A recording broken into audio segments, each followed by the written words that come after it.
Question number 35 की बात करते हैं। इस क्वेश्चन में डायरेक्टली उसने नहीं बोला है कि रिवैल्यूएशन कैपिटल और बैलेंस शीट करो प्रिपेयर। उसने बोल दिया give the necessary ledger accounts and balance sheet. Ledger accounts का मतलब होता है कि जितने अकाउंट आप प्रिपेयर कर सकते हो वो सारे अकाउंट प्रिपेयर करने हैं। और रिटायरमेंट में जनरली हम जो मेन अकाउंट प्रिपेयर करते हैं which is revaluation capital and balance sheet. तो लेजर अकाउंट्स के लिए हम सबसे पहले रिवैल्यूएशन अकाउंट प्रिपेयर करते हैं। रिवैल्यूएशन अकाउंट में हम एसेट्स और लायबिलिटी में जो जो चेंजेस होते हैं उनको रिकॉर्ड करते हैं।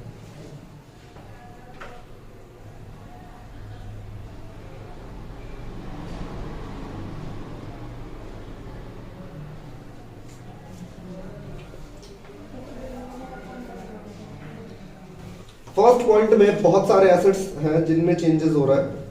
सबसे पहले प्रेमिसेस की बात करते हैं तो प्रेमिसेस की वैल्यू 20% से एप्रिशिएट हो रही है।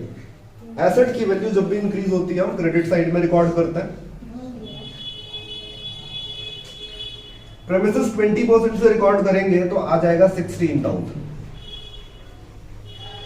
उसके बाद स्टॉक डिप्रिशिएट हो रहा है 10% से, एसेट की वैल्यू कम होती है तो टू वाले साइड डेबिट साइड 10% से स्टॉक कम हो रहा है यानी 900।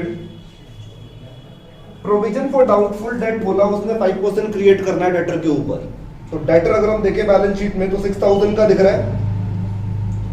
6,000 पे अगर आप 5% निकालो तो 300 आता है। प्रोविजन हमारा 5% आ रहा है 300 और प्रोविजन ऑलरेडी 400 रखा हुआ है। ऑलरेडी से 400 का प्रोविजन हमें दिख रहा है बैलेंस शीट में। प्रोविजन फॉर डाउटफुल डेट ये बताता है कि आपका कितना पैसा डूब सकता है। 400 आप पहले ही मान के चल रहे थे लेकिन अब आपका प्रोविजन कितना आ रहा है 300, मतलब कि 100 का आपको प्रॉफिट हो रहा है। और कभी भी आपको प्रॉफिट होता है तो क्रेडिट साइड में रिकॉर्ड करते हैं provision for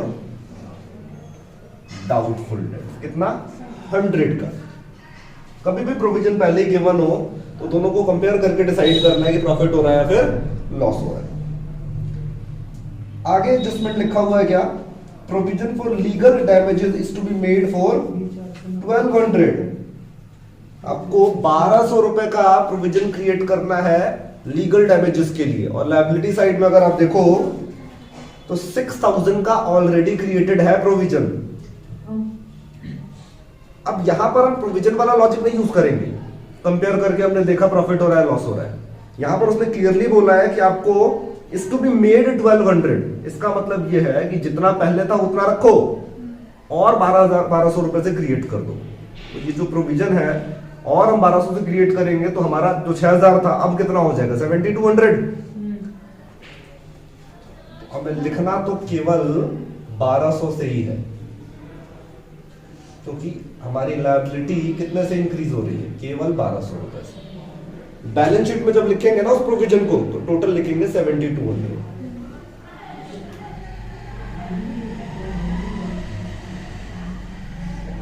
furniture to be brought up to 45। Furniture की वैल्यू आपको 45 कर देनी है। 41 पहले है, 45 करने का मतलब है 4,000 से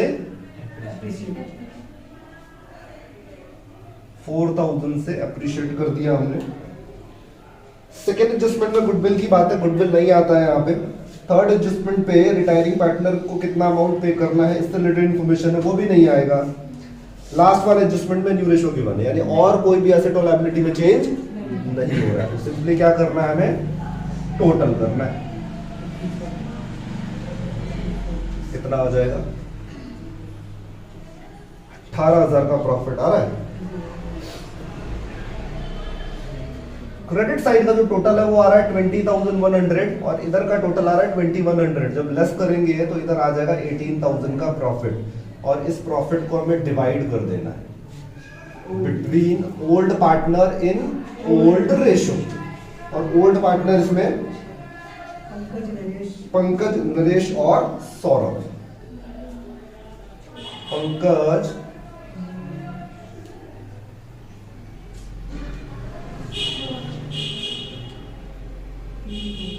ओल्ड रेशो में डिवाइड करेंगे और ओल्ड रेशो आपका 3:1 है तो 9,000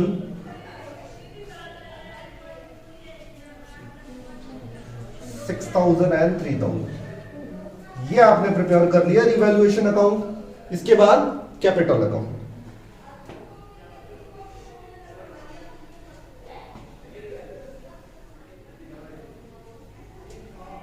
और सीक्वेंस बताया था मैंने, सीक्वेंस अगर याद रहेगा क्वेश्चन इजी लगेगा,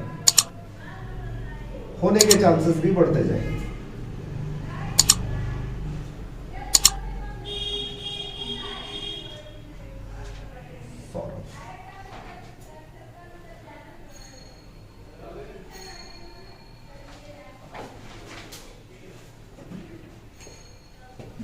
कैपिटल अकाउंट में सबसे पहले आपको लिखना होता है सारे पार्टनर्स का कैपिटल। सारे पार्टनर्स का जब कैपिटल लिखेंगे तो यहां लिखते हैं बाय बैलेंस ब्रॉट डाउन। और तीनों पार्टनर का कैपिटल कितना कितना है? 46, 30,000 एंड 20,000।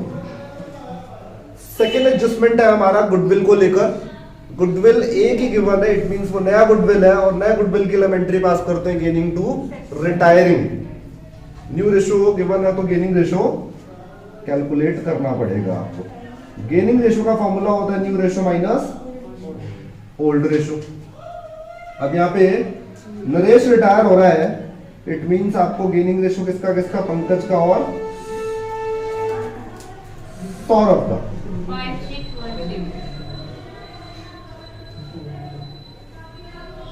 ओल्ड रेशो कितना हो जाएगा? 3/6 and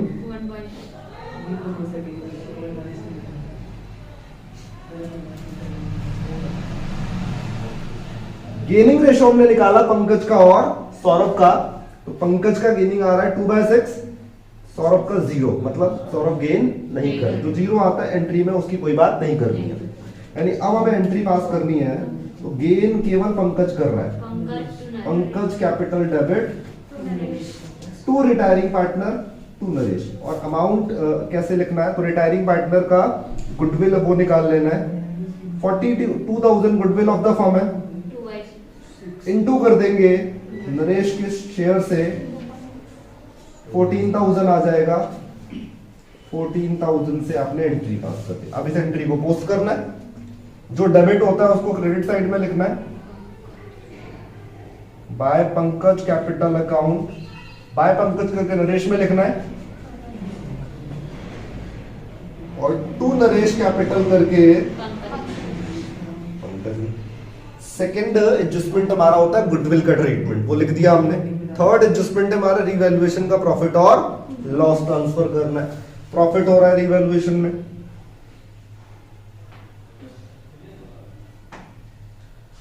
revaluation account 9,000, 6,000 and 3,000। Revaluation के बाद हमें बैलेंस शीट देखना होता है। बैलेंस शीट में कोई रिजर्व, कोई प्रॉफिट और लॉस हो, उसको डिवाइड कर देना है। तो लायबिलिटी साइड देखते हैं सबसे पहले। जनरल रिजर्व गिवन है, बाय जनरल रिजर्व डिवाइड कर देंगे इसको ओल्ड रेशो में। 6,000, 4,000 एंड 2,000। और कुछ नहीं है, एसेट साइड में भी और कुछ गिवन नहीं है। तो रिजर्व, प्रॉफिट और लॉस को डिवाइड करने के बाद आपको करना है टोटल। और टोटल करते टाइम सबसे पहले टोटल उस पार्टनर का करेंगे जो रिटायर हो रहे हैं। नरेश रिटायर हो रहे हैं, नरेश के कैपिटल का अगर हम टोटल करें तो आ रहा है 54,000। यानी ये 54,000 पे कर रहा है हमें उसे। और क्वेश्चन में लिखा हुआ है कैसे पे करना है। क्या बोला उसने कि 26,000 तो कर दो लोन में ट्रांसफर। तो कैसे? यहां हम लिखेंगे नरेश लोन अकाउंट कितना 26। अगर 54 में से 26 हमने लोन में ट्रांसफर कर दिया तो बचा हुआ अमाउंट हम उसको पे कर देंगे।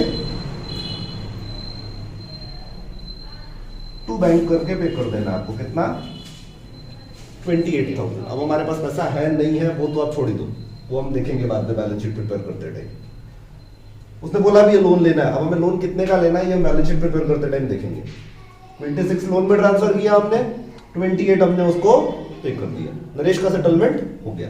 जो रिमेनिंग पार्टनर बचे हुए उनका बैलेंस कैरिड डाउन।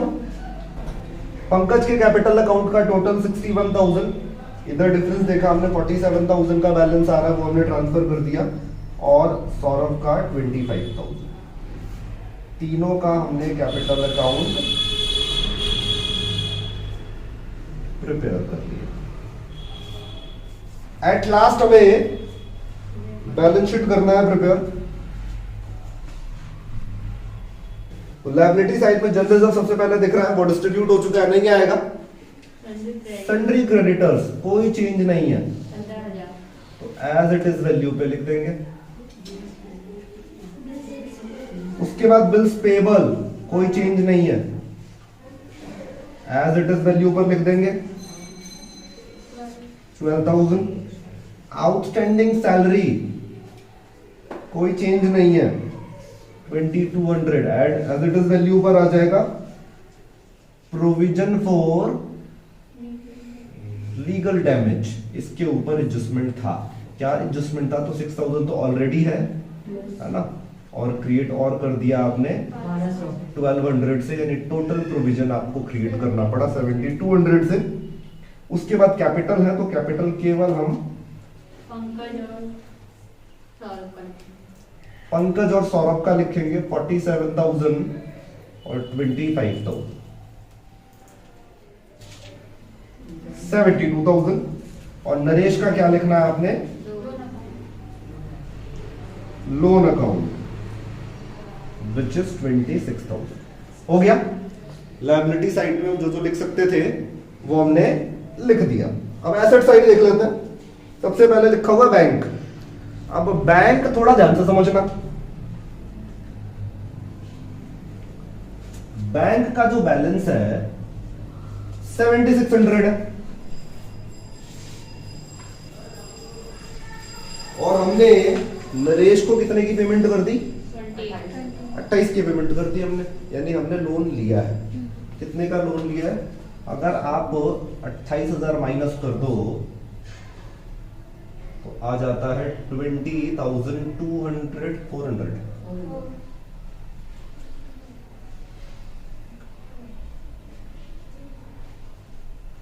$76 ऑलरेडी था आपके पास, 28,000 की पेमेंट करनी है आपको, कितने का लोन लेना पड़ेगा, 20,400 का। अब जो 7,600 आपके अकाउंट में थे वो तो नहीं बचे, उसका तो यूज कर लिया आपने, आपका बैंक का बैलेंस माइनस में जा चुका है।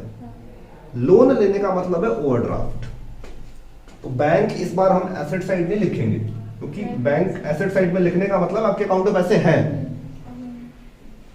लेकिन यहां पर तो हम माइनस में चल रहा है, यहां पर आएगा ओवरड्राफ्ट।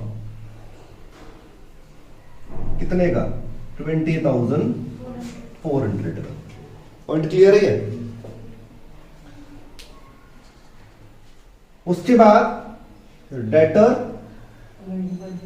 6,000 का था, और प्रोविजन माइनस करना है। कितना माइनस करना है, न्यू वाला प्रोविजन माइनस करते हैं हमेशा।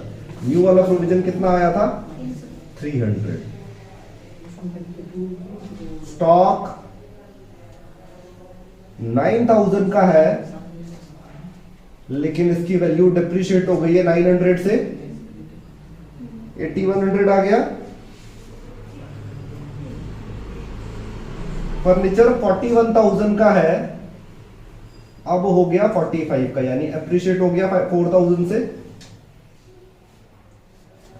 प्रीमिसेस 80,000 का था, अप्रिशिएट हो गया 16,000 से, टोटल हो गया 96,000। सारा एसेट और सारा लायबिलिटी हमने लिख दिया। टोटल करने से पहले एक बार एडजस्टमेंट हमेशा देख लेना है। मैक्सिमम टाइम ऐसा होता है कि हम तो एडजस्टमेंट छोड़ देते हैं, जिसकी वजह से हमारा बैलेंस शीट इक्वल नहीं आता है। तो अगर हम एडजस्टमेंट देखें तो हमने सारा कवर अप कर लिया। अब कर लेते हैं टोटल। दोनों साइड के बैलेंस शीट का जो टोटल है 154,800 आ रहा है, और आंसर भी हमारा यही है, तो क्वेश्चन करेक्ट हो गया। ठीक है, आया समझ में? ठीक है, क्वेश्चन नंबर 36 की बात करते हैं। XYZ 3 पार्टनर है, 4:3:2 का रेशो है। कैपिटल अकाउंट बैलेंस शीट में आपको दिख रहा है और एसेट्स भी है। एडजस्टमेंट में लिखा हुआ है कि वाई रिटायर हो जाता है और क्या क्या एडजस्टमेंट हमें करनी है। पहला है लैंड एंड बिल्डिंग की वैल्यू अप्रिशिएट हो गई है 10% से। Provision for doubtful debt is no longer necessary since all the debtors are good. अब प्रोविजन रखने की जरूरत नहीं है। अगर आप बैलेंस शीट में देखोगे तो 105 रुपए का प्रोविजन दिख रहा है। 105 रुपए का प्रोविजन दिखने का मतलब हमें लग रहा था कि 105 रुपए डूब सकता है, लेकिन अब लिख रहा है वो कि अब आपको प्रोविजन रखने की जरूरत नहीं है, इसलिए हम प्रोविजन को 0 कर देंगे। स्टॉक एप्रिशिएट हो गया 20% से। डी वाला पॉइंट क्या कह रहा है? Adjustment to be made in account to rectify a mistake previously committed where y was credited in excess by 810। एक गलती कर दी थी आपने जिसकी वजह से y जो है y का अकाउंट 810 रुपए से क्रेडिट हो गया था, बाय मिस्टेक क्रेडिट हो गया था। तो अब इसको अगर करेक्ट करना है तो हम उसके अकाउंट को डेबिट कर देंगे। गलती से अगर क्रेडिट हो गया था 810 से, तो अब उसके अकाउंट को 810 से क्या करना है? डेबिट करना, तभी करेक्शन पॉसिबल है। और while x and z were debited in excess of 420 and 390, और गलती से हमने x और z को डेबिट कर दिया था, तो अब हम उन दोनों को क्या करेंगे? क्रेडिट करेंगे। ठीक है, ये तो एंट्री पास करके फिर कैपिटल अकाउंट के थ्रू होगा। ई वाला एडजस्टमेंट गुडविल को लेकर है और लास्ट एडजस्टमेंट में लिखा हुआ है कि it was decided by x and z to settle y account immediately on his retirement. क्या डिसीजन लिया गया है कि y का अकाउंट सेटल करना है, यानी हमें उसको पे करना है।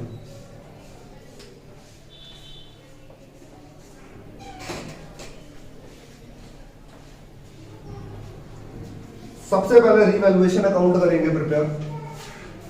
Question number 36।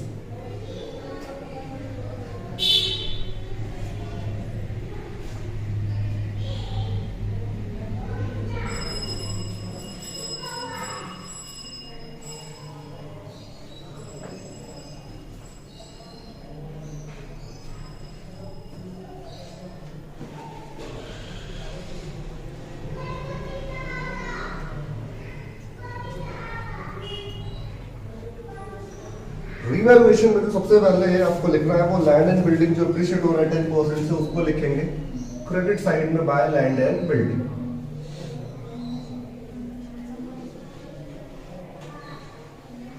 %10 से अप्रिशिएट हो रहा है तो 15,000 का 10% 1500। सेकेंड एडजस्टमेंट है कि प्रोविजन में अब रखने की जरूरत नहीं है, यानी प्रोविजन को कर देना है 0। प्रोविजन जब इंक्रीज होता है तो हमें लॉस होता है और प्रोविजन जब कम होता है तो हमें प्रॉफिट होता है। और आपको पता है कि प्रॉफिट रिवैल्यूएशन में हमेशा क्रेडिट साइड में आता है। तो इस बार प्रोविजन फॉर डाउटफुल डेट को क्रेडिट साइड में लिखना है 105 से। ठीक है, स्टॉक भी अप्रिशिएट हो गया 20% से। बाय स्टॉक 20% अगर हम स्टॉक का कैलकुलेट करें तो 1600 आ जाएगा। नहीं, कितना स्टॉक 4800 है ना, 960। स्टॉक का 20% आएगा 960। डी वाला जो एडजस्टमेंट है वो कैपिटल के थ्रू करेक्ट करेंगे हम, है ना, और कोई एडजस्टमेंट नहीं है जिसको रिवैल्यूएशन में एडजस्ट करना है।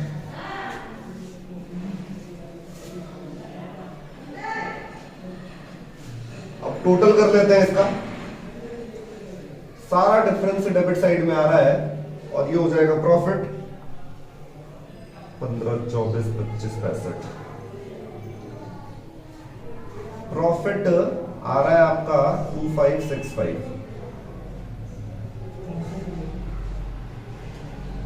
जिसको तीनों पार्टनर में डिवाइड कर देंगे हम। अगर 2565 को आप 432 में डिवाइड करो तो x का जो शेयर है वो आता है 1140, y का 755 और z का 570। उसके बाद टोटल कर देना है, ये आपका हो जाएगा रिवैल्यूएशन अकाउंट। जो दूसरा अकाउंट है प्रिपेयर करना है हमें, which is capital account. Capital account prepare करने का एक सीक्वेंस, और अभी तक अगर आपको सीक्वेंस याद नहीं हुआ है उसको याद कर लो, बिना उसके चांसेस बहुत कम हो जाते हैं। कैपिटल अकाउंट करेक्ट होने के। सबसे पहले बाय बैलेंस ब्रॉट डाउन 12,000, 9,000 और 6,000। कैपिटल के बाद आपको लिखना होता है गुडविल, यानी गुडविल की एंट्री पास करके उसको पोस्ट करना है। तो उसके लिए तो पहले आपको एंट्री पास करनी पड़ेगी, गेनिंग टू रिटायरिंग की एंट्री। और गेनिंग टू रिटायरिंग के लिए आपको गेनिंग रेशो निकालना पड़ेगा, और गेनिंग रेशो निकालना ही पड़ेगा क्योंकि क्वेश्चन में न्यू रेशो भी गिवन है। फॉर्मूला होता है new ratio minus old ratio. अब क्योंकि y रिटायर हो रहा है तो गेनिंग रेशो कैलकुलेट होगा x का और z का। न्यू रेशो है 2/3, 1/3, ओल्ड रेशो है 4/9 और 2/9।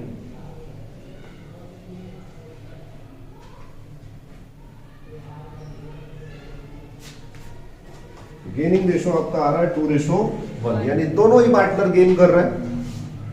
तो हम यहां एंट्री पास कर देंगे, X capital account debit, Z capital account debit to Y capital account. अब इसमें अमाउंट कैसे फिल आउट करना है? सबसे पहले रिटायरिंग पार्टनर का गुडविल का शेयर कैलकुलेट करेंगे। वाई का जो गुडविल का शेयर आएगा, वाई का total goodwill of the firm है 5400 और वाई का जो शेयर था विच इज 3/9, तो 1800 आ गया था।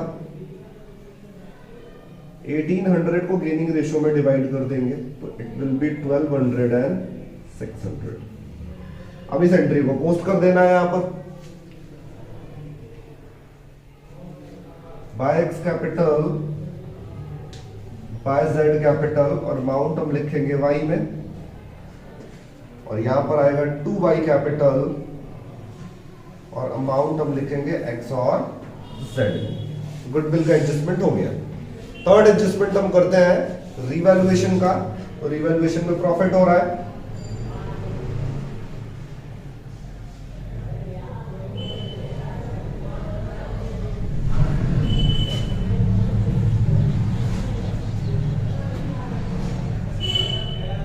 रिवैल्यूएशन का प्रॉफिट ट्रांसफर कर दिया हमने तीनों पार्टनर्स में। फोर्थ एडजस्टमेंट होता है जहां आपको बैलेंस शीट देखना है, जहां पर रिजर्व और प्रॉफिट और लॉस आपको दिखेगा, नहीं दिख रहा है। लायबिलिटी साइड में कुछ नहीं है और एसेट साइड में भी कुछ नहीं है। वाई का लोन दिख रहा है एसेट साइड में आपको, है ना। अब हम किसी भी पार्टनर के सेटलमेंट की जब हम बात करते हैं ना, तो हम उसको उसका सेटलमेंट उसके कैपिटल के थ्रू ही करते हैं। एसेट साइड में वाई का लोन है, इसका मतलब उसने फर्म को लोन दिया था। अब हम अकाउंट सेटल कर रहे हैं उसका, तो यहां पर हमें देखना होता है कि उसने हमें कितना दिया था, यानी फर्म को कितने पैसे दिए थे और हमें उसको कितने पैसे देने हैं। तो उसका लोन भी ट्रांसफर करेंगे। जो पार्टनर रिटायर हो रहा है, अगर उसका लोन बैलेंस शीट में दिख रहा है आपको, चाहे वो लायबिलिटी साइड में दिखे या एसेट साइड में दिखे, उसका लोन भी ट्रांसफर करना है। आपको ये देखना पड़ेगा कि लोन ट्रांसफर किधर होगा। सेम लॉजिक जो हम रिजर्व और प्रॉफिट और लॉस के केस में अप्लाई करते हैं। अगर इसके ऊपर बैलेंस शीट है तो यहाँ रिजर्व और लायबिलिटी दिखेगा आपको, रिजर्व दिखेगा, प्रॉफिट दिखेगा, तो इसको बाय वाले साइड में, लायबिलिटी साइड में कुछ भी दिखेगा तो इधर, एसेट साइड में दिखेगा तो इधर। इस बार जो लोन दिख रहा है हमें एसेट साइड में दिख रहा है, इधर ट्रांसफर कर देंगे टू वाइज लोन अकाउंट। कितने का लोन दिख रहा है? 20,000। ठीक है, बैलेंस शीट में जो था वो हमने ट्रांसफर कर दिया। फोर्थ, 4 स्टेप में कैपिटल अकाउंट होता है कंप्लीट। कैपिटल लिखते हैं, गुडविल का ट्रीटमेंट, रिवैल्यूएशन और फिर बैलेंस शीट में जो भी होता है उसको ट्रांसफर करना है। अभी तक आपको यही पता था कि रिजर्व, प्रॉफिट और लॉस ट्रांसफर करते हैं, बट अगर रिटायरिंग पार्टनर का लोन दिख जाता है बैलेंस शीट में, उसको भी ट्रांसफर करना है। इतने स्टेप में हमारा कैपिटल अकाउंट नॉर्मली हो जाता है कंप्लीट। बट इस क्वेश्चन में ना एक एक्स्ट्रा एडजस्टमेंट है, एडजस्टमेंट डी, जहां पर एरर हो गया था, गलती से हमने पार्टनर्स के अकाउंट को डेबिट क्रेडिट कर दिया था। अब उसको करेक्ट करने के लिए भी आपको एंट्री पास करनी पड़ेगी। एडजस्टमेंट में लिखा हुआ है कि वाई को गलती से क्रेडिट कर दिया गया था 810 से, तो अब हम वाई को डेबिट करेंगे। Y capital account 810। एक्स और जेड को हमने डेबिट कर दिया था, तो अब हमें क्या करना है, क्रेडिट करना है to X capital and to Z capital.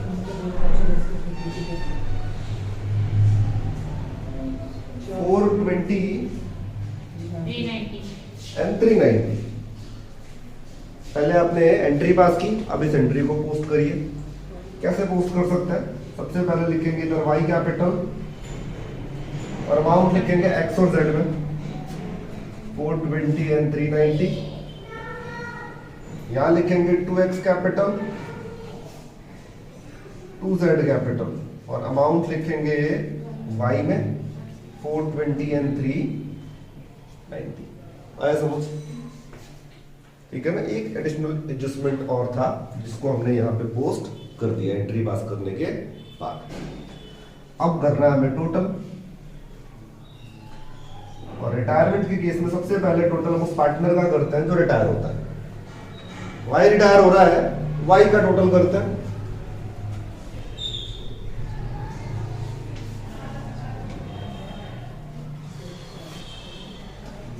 $11,555।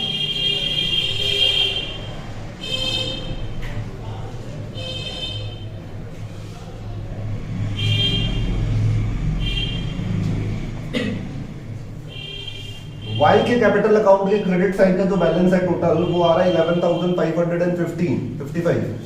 मतलब क्रेडिट साइड का टोटल ये बताता है कि आपको वाई को कितना पे करना है, और डेबिट साइड का बैलेंस बताता है हमें वाई से कितना लेना है ना। तो इधर का अगर हम टोटल करें तो वो आ रहा है 20,810। डेबिट साइड का टोटल है 20,810, क्रेडिट साइड का टोटल है 11,555। डिफरेंस किधर आएगा, जनरली डिफरेंस इधर आता है ना, तब हम उसको सेटल करते हैं टू बैंक करके या फिर टू लोन करके, लेकिन इस बार डिफरेंस इधर आ रहा है। तो इधर का ऑप्शन ना लोन या बैंक में दोनों में ट्रांसफर हो सकता है, किसी में भी हो सकता है। इधर का जो बैलेंस है ना ये हमेशा बैंक में ट्रांसफर होता है, और इस क्वेश्चन में इसीलिए लिखा हुआ है कि वाई को सेटल करना है, क्योंकि हमें पता लग रहा है कि जितना हमें उसको पे करना है उससे ज्यादा उसे लेना ही है, तो इसलिए हम सेटलमेंट के ऊपर ज्यादा फोकस कर रहे हैं। तो हमें पता है कि पैसे तो मिल रही है उससे। तो अब हम इधर की साइड का जो डिफरेंस है ना, अब बैंक लिखेंगे या कैश लिखेंगे वो बैलेंस शीट बताएगा। बैंक लिखा हुआ है, कैश लिखा होता है तो कैश लिखो, बैंक लिखा होता है तो बैंक लिखो, है ना।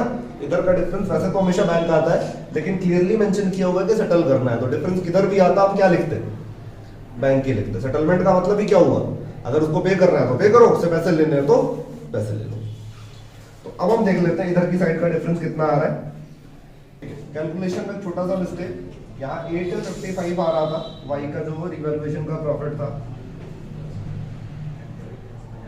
और अगर इसके अकॉर्डिंग करें हम तो हमारा जो बैलेंस आ जाएगा 9,155। इधर बैंक लिखने का मतलब है मैं वाई से, वाई आपको पे करेगा, वाई फर्म को पे करेगा 9,155।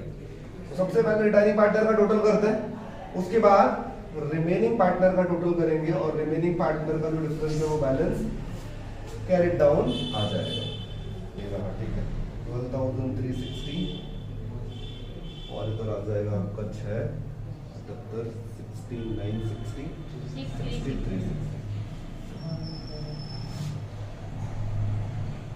एक्स का बैलेंस 12,360, जेड का बैलेंस 6,360, और आप टोटल कर देंगे इनका।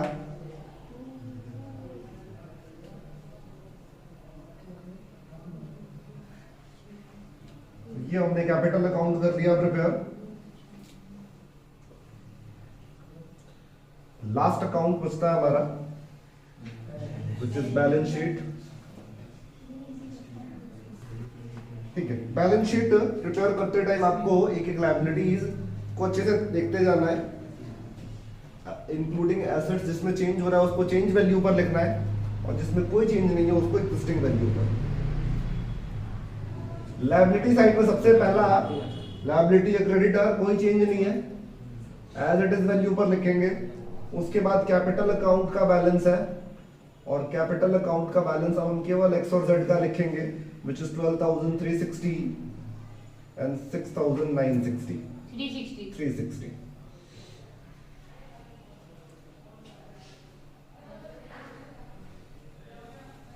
$18,720 आ गया।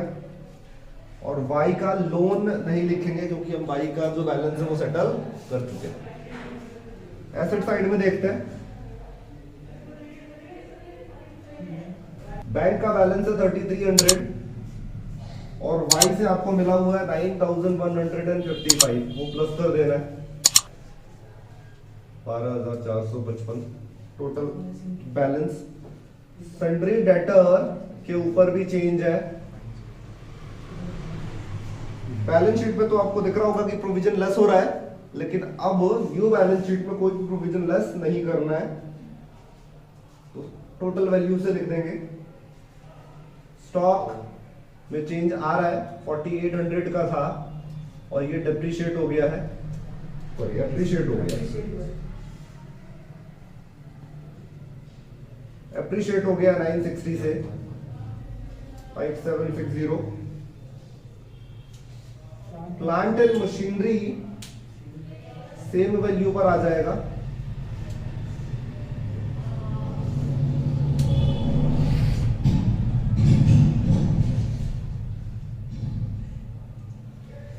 लैंड एंड बिल्डिंग में चेंज है, 15,000 का था, एप्रिशिएट हो गया था 10% से 1,500 यानी 16,500।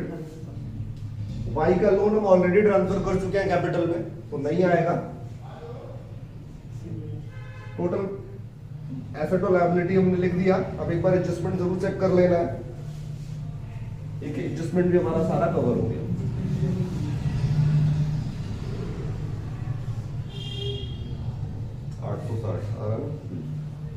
लायबिलिटी साइड का टोटल 42,860 और एसेट साइड का भी,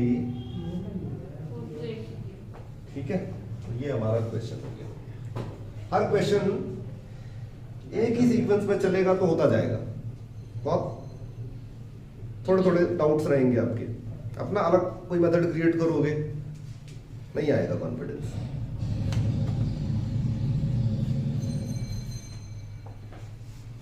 क्वेश्चन नंबर 39, पहला एडजस्टमेंट जो रिवैल्यूएशन में आएगा वो है बी वाला point, value of patent is to be reduce by 20%। Asset की वैल्यू रिड्यूस हो रही है तो 2 पेटेंट करके लिख देंगे। 20% से पेटेंट की वैल्यू रिड्यूस हो रही है 2,000 and that of machinery to 90%। अब यहां पर ध्यान रखना, ऐसा नहीं कि जो परसेंटेज गिवन होता है सीधा आपने निकाला और लिख दिया रिवैल्यूएशन। आपको ध्यान रखना पड़ता है परसेंटेज के पहले 2 लिखा हुआ है, बाय लिखा हुआ है। बाय वाला जो वैल्यू है ना वो ये बताता है कि इतने से चेंज हुआ है, तब आप बाय वाले में सीधा कैलकुलेट करके 10% लिखा हुआ है 10% निकाला आपने और लिख दिया रिवैल्यूएशन। लेकिन अगर बाय नहीं लिखा हुआ है, टू और एट लिखा हुआ है, तो इसका मतलब आपको डायरेक्ट नहीं लिखना है। यहाँ पर 2 लिखा हुआ है मशीनरी के आगे, मशीनरी टू 90%, तो इसका मतलब अब मशीन की वैल्यू 90% हो गई है। पहले जो था वो 100% था, अब 90% हो गया, इसका मतलब केवल 10% कम हुआ है मशीन। प्रूव करके मशीन लिखेंगे हम कितने से, ओनली 10%।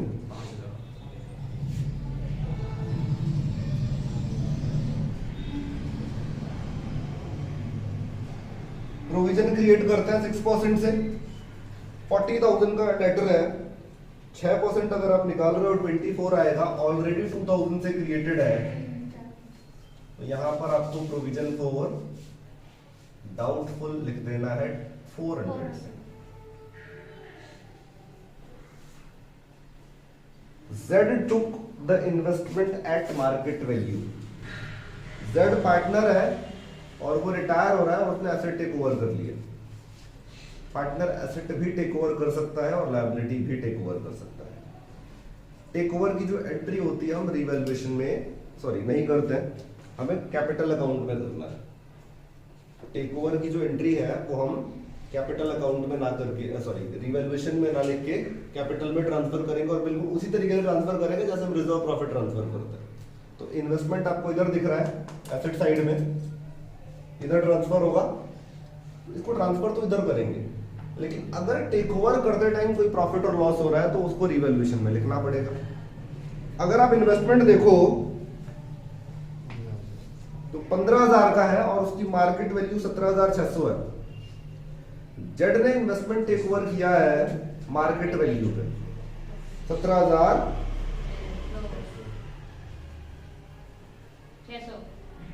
17,600 पर टेक ओवर कर लिया उसने, तो फर्म को 2,600 का प्रॉफिट हो गया।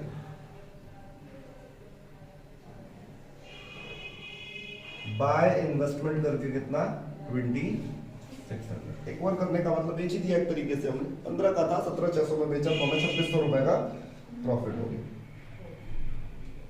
वर्कमैन कंपनसेशन 750 तक का क्रिएट करना है आपको, लेकिन ऑलरेडी आपने 12,000 का क्रिएट कर रखा है। वर्कमैन कंपनसेशन रिवैल्यूएशन में तभी आता है जब आपका क्लेम ज्यादा हो जाता है। 12,000 से क्रिएटेड है और वो कह रहा है कि आपको 750 का ही क्रिएट करके रखना है, मतलब इतने का ही क्लेम आप एक्सपेक्ट कर सकते हो, तो क्लेम तो कम है, नहीं आएगा रिवैल्यूएशन। 4,000 क्रेडिटर में इंक्लूडेड है जो आपको पे नहीं करना है, तो क्रेडिटर का वैल्यू क्या हो गया, कम हो गया। लायबिलिटी जब भी कम होता है तो क्रेडिट साइड में लिखते हैं हम बाय क्रेडिटर्स 4,000 से, और लास्ट वाला पॉइंट तो पेमेंट की बात कर रहा है वो, तो बस इतना ही लिखना था। अब हम कर देंगे टोटल,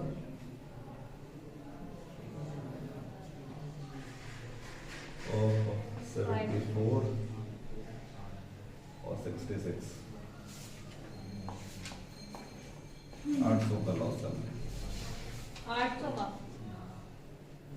800 का लॉस आ जाएगा और हमें ट्रांसफर कर देना है उसको कैपिटल अकाउंट में। 3 पार्टनर है, तीनों में डिस्ट्रीब्यूट हो जाएगा, और रेशो क्या है इसमें 3:1। तो 400, 800 का जो लॉस है उसका 400 आ जाएगा, 2, 3,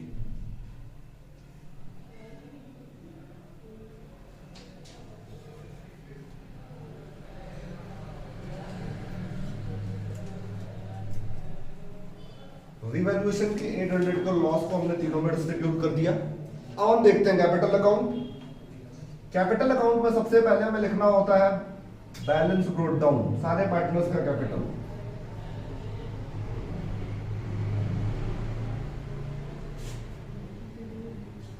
$68,000, बैलेंस लिखने के बाद आपको गुडविल की एंट्री पास करनी है, और गुडविल के लिए तो आपको गेनिंग टू रिटायरिंग की एंट्री पास करनी पड़ेगी। इस क्वेश्चन में न्यू रेशो नहीं दे रखा है, तो बड़ा आसान हो जाता है ये पता करना कि गेनिंग रेशो कितना होगा। जेड रिटायर हुआ, 3:2 बच गया, 3:2 ही न्यू रेशो हो जाएगा और 3:2 ही गेनिंग रेशो हो जाएगा। यानी हमें सीधा एंट्री पास कर लेनी है X debit Y debit to Z, और जो भी अमाउंट आएगा उसको 3:2 में डिवाइड। अच्छा, इसको ये हम एंट्री हम न्यू गुडविल के लिए पास कर रहे हैं, लेकिन इस क्वेश्चन में तो ओल्ड गुडविल भी है। अगर आप बैलेंस शीट देखो तो बैलेंस शीट में भी आपको गुडविल दिख रहा है ना, तो उसको भी हम ओल्ड रेशो में डिस्ट्रीब्यूट करते हैं। एंट्री पास करने की जरूरत नहीं है आपको, सीधा हम जैसे लॉस प्रॉफिट को ट्रांसफर करते हैं उसको वैसे ही ट्रांसफर करते हैं। फिलहाल तो नए वाले गुडविल की बात करते हैं। गुडविल ऑफ द फॉर्म है 34,800। जेड का शेयर कैलकुलेट कर लेते हैं पहले। 5,800 आएगा और उसको 3:2 में डिस्ट्रीब्यूट करेंगे। 34 180।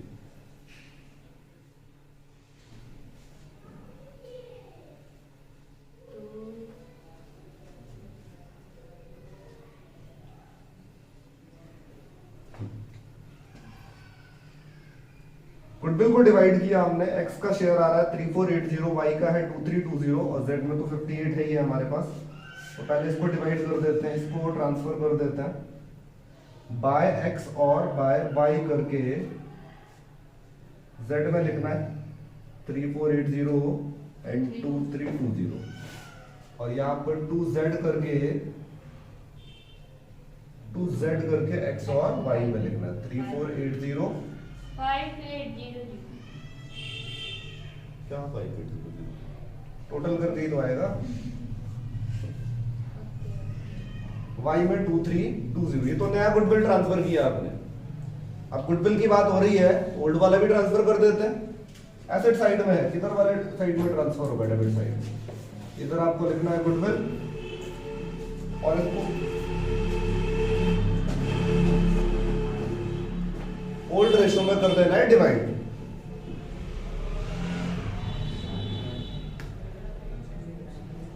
$3000, $2000 एंड 1000। ठीक है, कोई दिक्कत यहां तक? गुडविल का एडजस्टमेंट हो जाएगा जब रीवैल्यूएशन का प्रॉफिट और लॉस ट्रांसफर करना, और इस पर क्या आ रहा है? लॉस।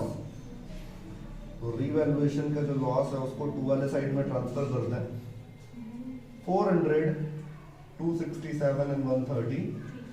रीवैल्यूएशन का प्रॉफिट और लॉस ट्रांसफर करने के बाद बैलेंस शीट देखना है, एसेट और लायबिलिटी साइड में जो भी प्रॉफिट और लॉस है उसको डिवाइड कर देना। सबसे पहले लायबिलिटी साइड देखते हैं। वर्कमैन कंपनसेशन रिजर्व 12,000 का है और क्लेम कितने का आया हुआ? केवल 750 का। तो 11,250 आपको डिवाइड करना है। वर्कमैन कंपनसेशन रिजर्व 11,250 हम डिवाइड करेंगे ओल्ड रेशियो। वर्कमैन कंपनसेशन का जो अमाउंट है 11,250, उसको हम ओल्ड रेशियो में जब डिवाइड करते हैं तो x का शेयर 5625, y का 3750 और z का 1875।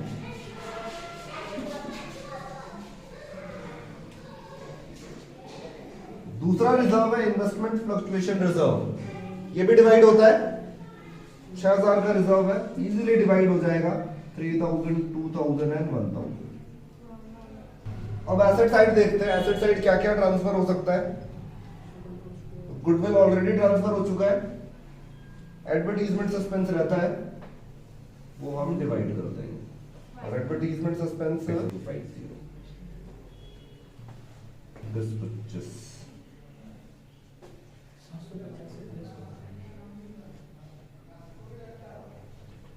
1750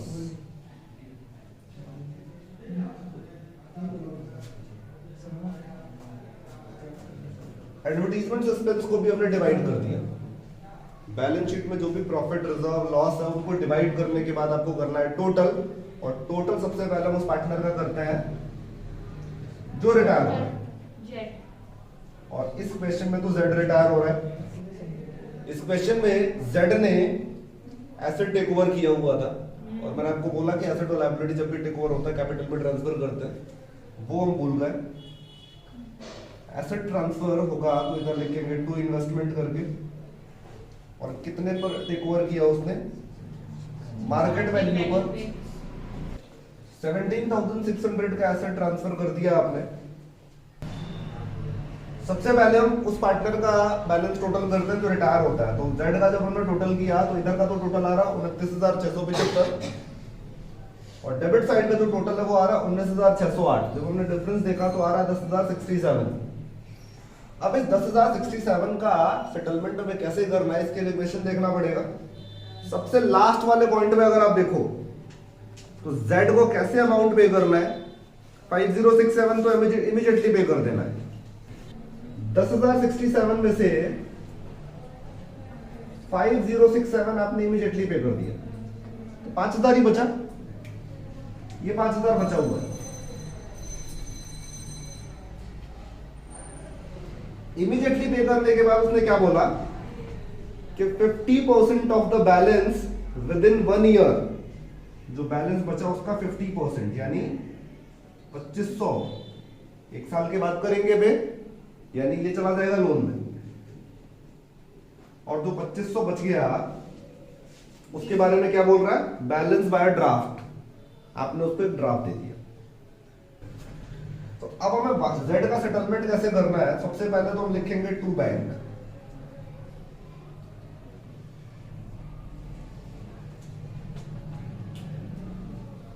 टू बैंक करके हमने लिख दिया उसको 5067, 2500 जाएगा लोन में, यहां लिख देते हैं जेड लोन 2500, और बचा हुआ जो 2500 जिसका ड्राफ्ट दिया हमने उसके लिए आप लिख दो बिल्स पेबल,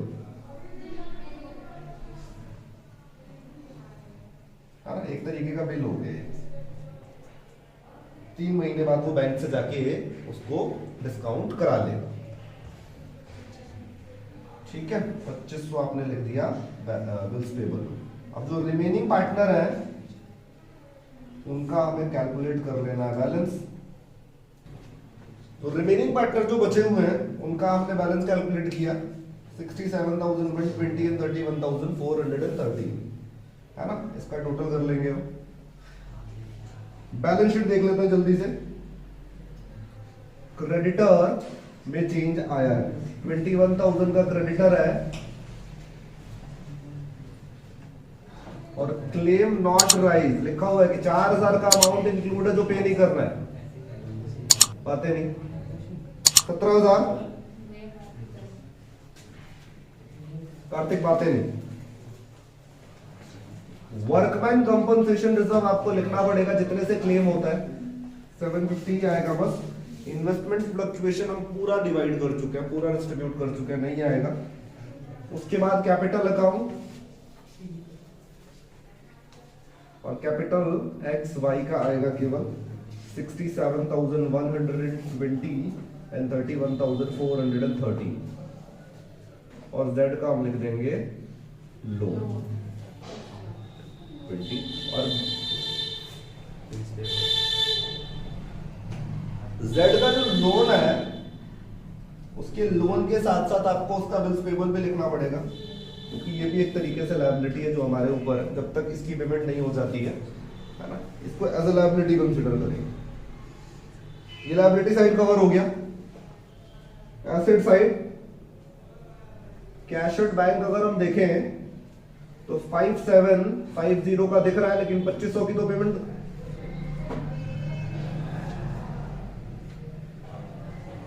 इसमें से इमीडिएटली हमने पे किया है 5067, वो माइनस कर देंगे।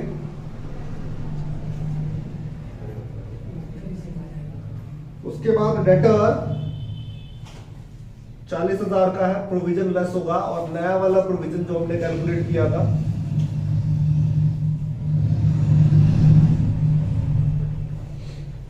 37,600। Stock as it is value पर लिखेंगे, कोई चेंज नहीं है इसमें। इन्वेस्टमेंट टेक ओवर हो चुका है, यानी जेड उसको लेके चला गया, यानी अब ये फर्म का पार्ट नहीं है, तो नहीं आएगा इन्वेस्टमेंट। पेटेंट की वैल्यू में चेंज आया है, पेटेंट 10,000 का था, रिड्यूस हो गई है इसकी वैल्यू, बातें नहीं क्या? हाँ हाँ, जो भी तुमने तो बोला ही नहीं मैंने, हाँ लिया तुम्हारा।